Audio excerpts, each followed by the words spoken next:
o katagal, kahit ano pang pagdaanan natin, dito pa rin ako. Promise yan. Kaso baka ikaw pa nga mang iwan sa akin. For sure, ang daming kaklase mong, alam mo na, sa school nyo.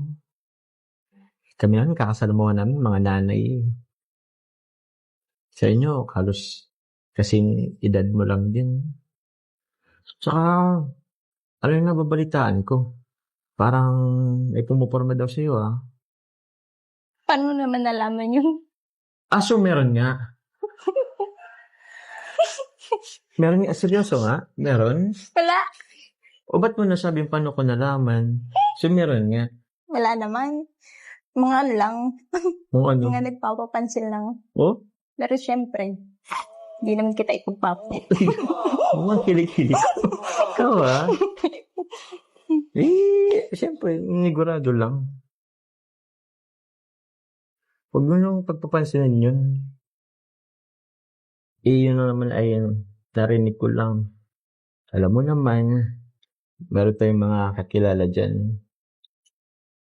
Grabe ka, baka ano? pinapabantayan mo ko. Grabe naman. Wala naman ako sa'yo. Tsaka, di naman pwedeng pabantayan kita. Di naman kita pagmamayari pa. Tsaka, kahit may sariling buhay ka naman eh. Kahit meron tayong relasyon, di ko naman pwedeng itali kita. May sariling buhay ka din naman. Ayoko naman yung tipong sinasakal na kita. Paano ka naman makakagalaw niyan kung gano'ng gagawin sa'yo, di ba? Gusto ko, malaya ka pa rin. Pinatupad mo yung pangarap mo sa loob ng school. Enjoy ka. Yun lang naman din yun eh. Kasi ako, kahit na nung college ako, in-enjoy ko pa rin. Kahit medyo, alam mo na, yung stress, yung pressure, andyan. Pero huwag mo kalimutan mag-enjoy ka. Diba?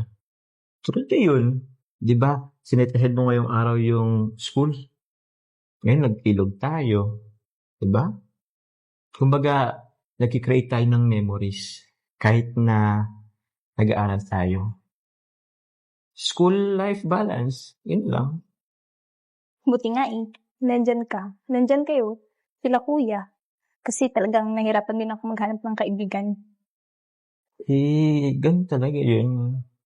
Tsaka, ito, kasi ikaw, medyo kilala ka sa school nyo.